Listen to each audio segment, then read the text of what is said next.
प्रसार भारती अभिलेखागार की प्रस्तुति सदाबहार सुनहरे दौर का अनमोल खजाना। ये जीवन है एक सवेरा, कुछ ख्वाबों का, कुछ यादों का। ये जीवन है एक सवेरा।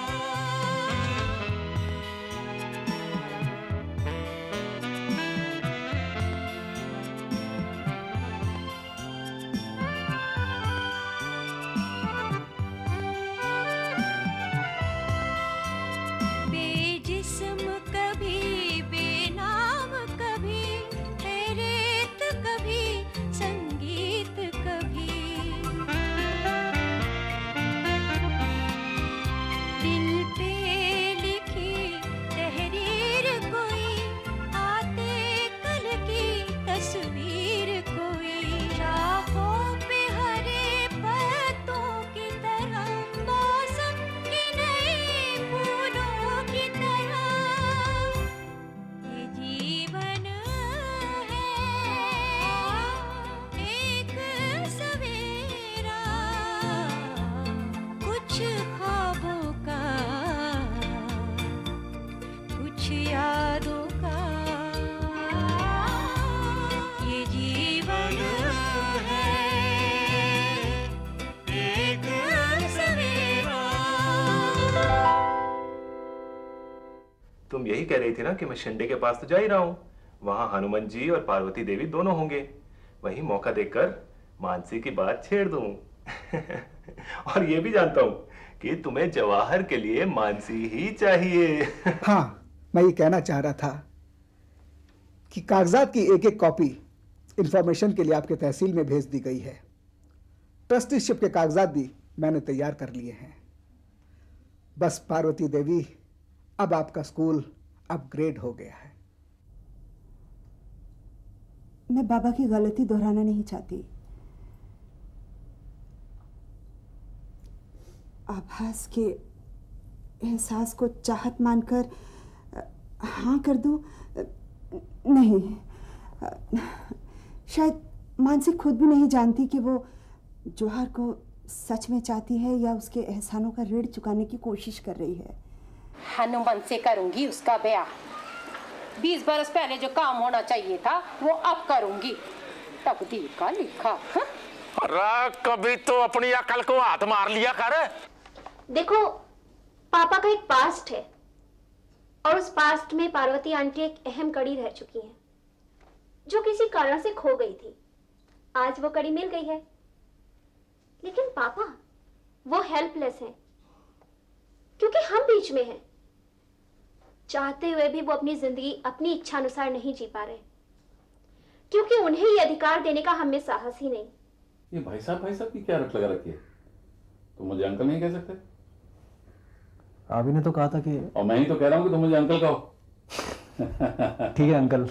पार्वती, तुमने कभी सोचा है कामी की शादी हो जाएगी, मानसी अपने घर चली जाएगी, जय भी अपना घर बसा लेगा, फिर हमारे लिए क्या रह जाएगा? वही जो इनके आने से पहले था, कुछ भी नहीं।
अरे मानसी, तुम यहाँ?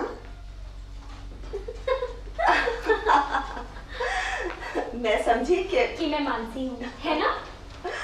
क्योंकि मैंने आपको अम्मा कहा। मैं अम्मा कहूँ तो बेटी हो जाऊंगी आपकी। ये क्या कह रही है? तू तो मेरी बेटी जैसी है। नहीं अम्मा, मैं बेटी जैसी की बात नहीं कह रही, मैं बेटी स्वीकारने की बात कह रही हूँ। पता नहीं क्या कह रही है तू, मुझे तो समझ ही नहीं आ रहा। ठीक ही तो कह रही है ये।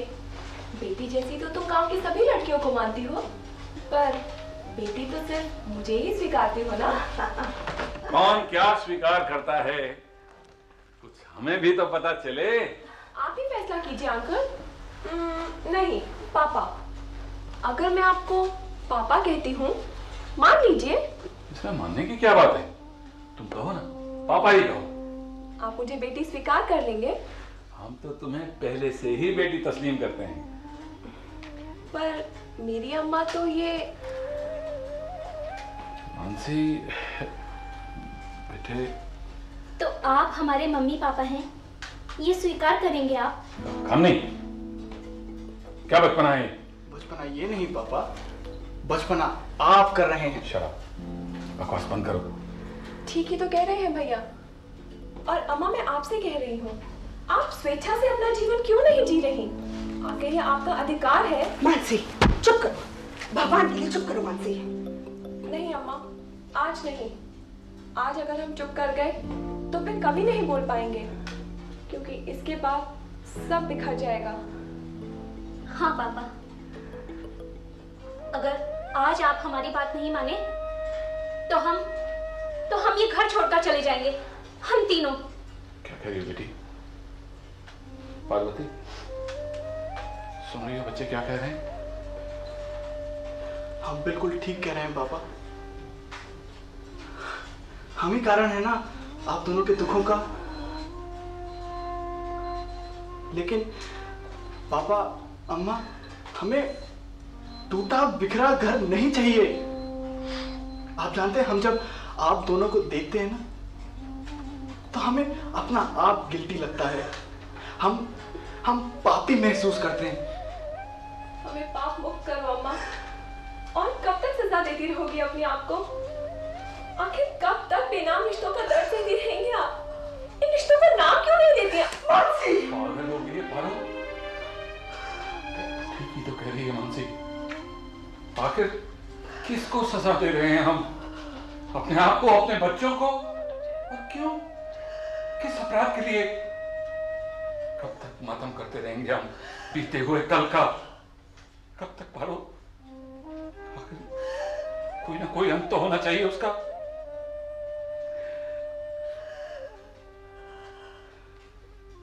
पारो! अम्मा, अम्मा।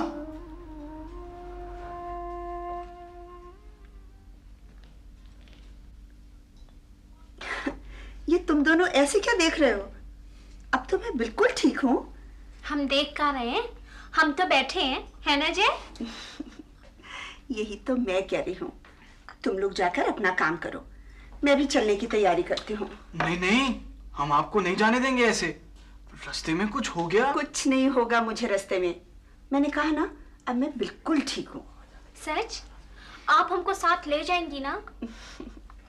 क्यों नहीं, मगर वहाँ ये सब कुछ तो नहीं होगा।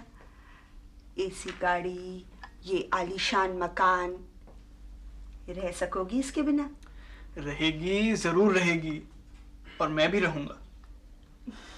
लेकिन अम्मा, आपने बताया नहीं किस किस को अपने साथ लेके जा रहे हो? अभी तो मैं कामिनी को अपने साथ ले जा रही हूँ, तो मानसी के साथ आ जाना।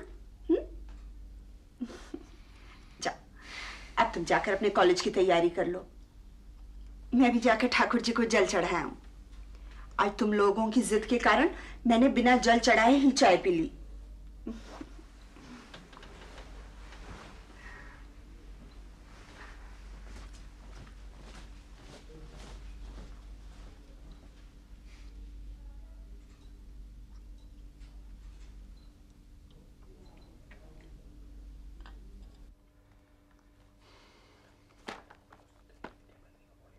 अब तुम अपना फैसला सुनाओ।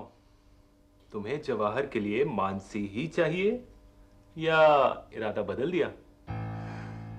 आप क्या कहते हैं? नहीं, मैं कुछ नहीं कहता, तुम अपना फैसला सुनाओ।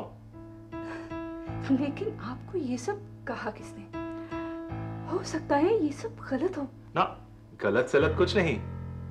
तुम अपने आप को तसल्ली मत दो, बस अपना फैसला सुनाओ। फिर भी आपको कहा किसने? फ्रॉम द हॉर्सेस माउथ, घोड़े के मुंह से। आप सीधे से कोई बात नहीं कर सकते? धर्म पत्नी, मैं सीधे से ही तो कह रहा हूं। तुम मेरी बात समझना ही नहीं चाहती तो मैं क्या करूं? ये बच्चों ने उनसे कहा? कह तो दिया कि हाँ। तीनों ने? तुम भी हद करती हो धर्म पत्नी, एक ही बात कितनी बार पूछोगी? अरे हाँ भाई, तीनों ने कहा और एक साथ कहा। अब कहो तो तीनों के नाम भी गिनवा दूं, जयदेव, कम्मो, मानसी। अब भगवान के लिए फिर से यही बात मत पूछना। मतलब उन दोनों के बीच कुछ था? लो, ये मतलब तुमने कहां से निकाला? अच्छा चलो मान लो दोनों के बीच बचपन में कुछ था भी, तो तुम्हें उससे क्या लेना देना?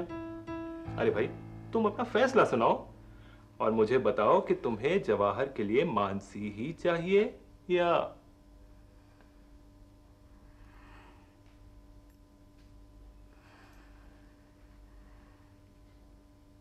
सोचती हूं कि अगर उन दोनों के बीच कुछ रहा भी हो तो इसमें मानसी का क्या कसूर कि है? ये हुई ना बात धर्म पत्नी, भाई मान गए। You are wonderful.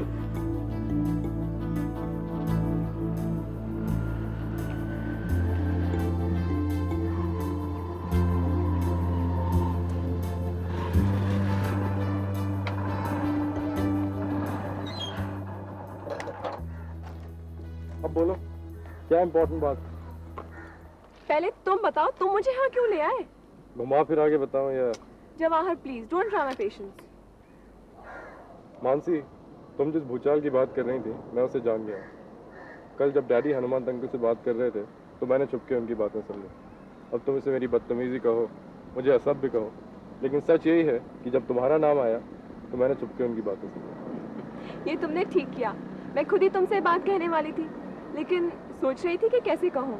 तुमने मेरी मुश्किल आसान कर दी। मैं आइंदा भी तुम्हारी मुश्किलें ऐसे ही आसान करता रहूँ, बस तुम मुझे चांस देती रहो। जवाहर, ये बात ऐसी नहीं कि मजाक में टाल दी जाए। मैं तुम्हारा फैसला जानना चाहती हूँ। किस बारे में? मेरे और तुम्हारे बारे में तुम्हारा फैसला। मानसी, मैं जानता हूँ कि मेरे इस सड़े समाज के लिए ये बात किसी भूचाल से कम नहीं, मगर तुमने ये कैसे सोच लिया कि मेरे प्यार की नींवें इतनी कमजोर हैं कि ऐसे झटकों से उनमें दरारें पड़ जाएंगी? बात सिर्फ मेरी तुम्हारी नहीं है जवाहर, तुम्हारे मम्मी डैडी की है। उन्हें क्या? रुको रुको रुको, मेरे डैडी हजारों करोड़ों में एक हैं, इनकलाबी हैं वो, इनकलाबी। जब हनुमंत अंकल से उनकी बात हुई तो अच्छा,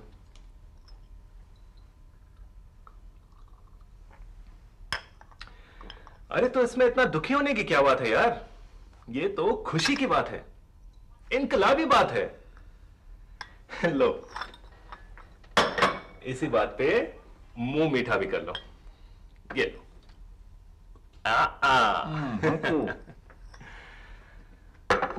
बड़े खुशकिस्मत हो यार जो ऐसे बच्चे मिले हैं। महान है वो बच्चे। क्यों कर दी ना तुम्हारी ये मुश्किल भी आसान? चलो आज इसी बात पे तुम्हें पिज्जा खिलाता हूँ। नहीं, आज नहीं। ओफो, कर दी ना दिल तोड़ने वाली बात। और तुम्हें पता है मेरा दिल मांस का नहीं कांच का है। एक बार चटक गया तो चटक गया। बस अब बैठो।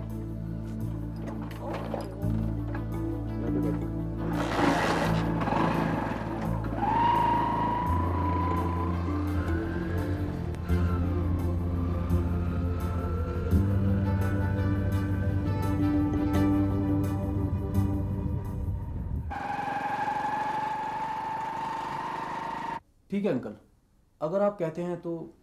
नहीं नहीं आकाश, जो मैं कहता हूं वो कोई पत्थर की लकीर नहीं है। अगर तुम कुछ सजेस्ट करना चाहते हो तो उस पर भी विचार किया जा सकता है, और मैंने बुलाया भी तुम्हें इसीलिए है। मैं सोच रहा था ये टेंडर और कोटेशंस वाला मामला अब ज़्यादा फुल प्रूफ रहा नहीं है, क्योंकि इतने बड़े एस्टेब्लिशमेंट में किसी भी लेवल पर लीक हो सकता है और अक्सर होता भी है। तो अब ऐसे देखिए, रेफ्रिजरेशन इक्विपमेंट की इन्वेस्टमेंट यही कोई अंदाजे से 20-22 लाख तो होगी ही। हाँ, इतनी तो होगी। तो क्या ये मुमकिन नहीं कि कोई भी हमारे स्टाफ मेंबर को 20, 25 या 50 हज़ार रुपये देकर? Yes, possible, quite possible. लेकिन करना क्या चाहिए?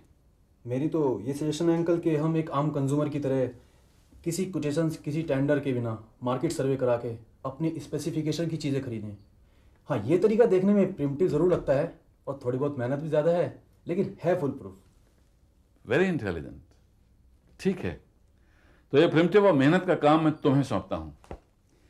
इस फाइल में लीडिंग फर्म्स के कुछ नाम पते हैं। तुम ऐसा करो, ऑफिस की गाड़ी ले जाओ और आज ही ये काम करो। जी अच्छा।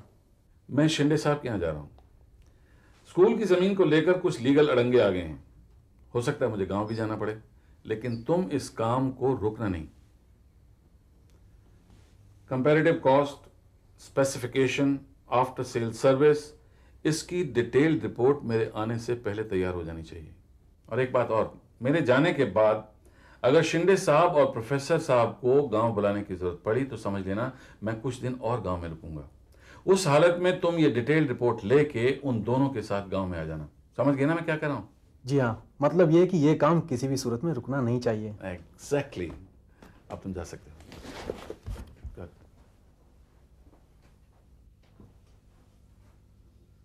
Good bye.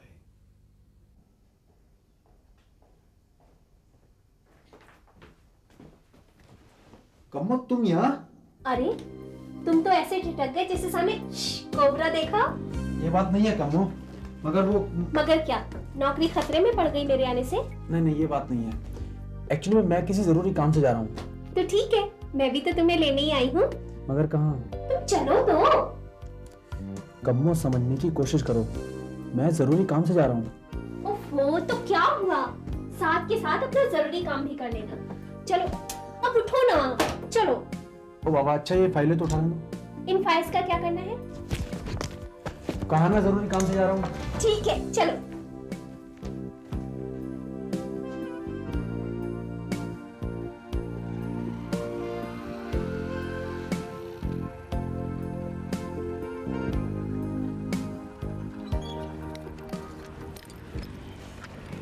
तुम चलो, मैं भी आता हूँ। नहीं, मैं भी तुम्हारे साथ चलूंगी। क्यों, अकेले जाने में डर लगता है? ऐसा ही समझो।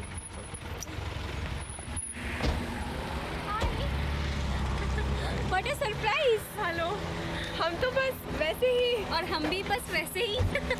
हाँ आकाश, ये मानसी है, मेरी छोटी बहन। और ये जवाहर है, इसका वही जो तुम मेरे हो। और मानसी, ये आकाश है, पापा के ऑफिस में काम करता है। तुम्हारे वही जो ये मेरे हैं। अरे मानसी, तू तो बहुत सयानी हो गई। अब बाकी के डायलॉग्स अगर हम अंदर चल के करें तो अच्छा रहेगा। क्यों ना? हाँ, इससे पहले कि पापा भी गाड़ी पीछे लाके खड़ी कर दे, हम लोग अंदर चलते हैं। चलो।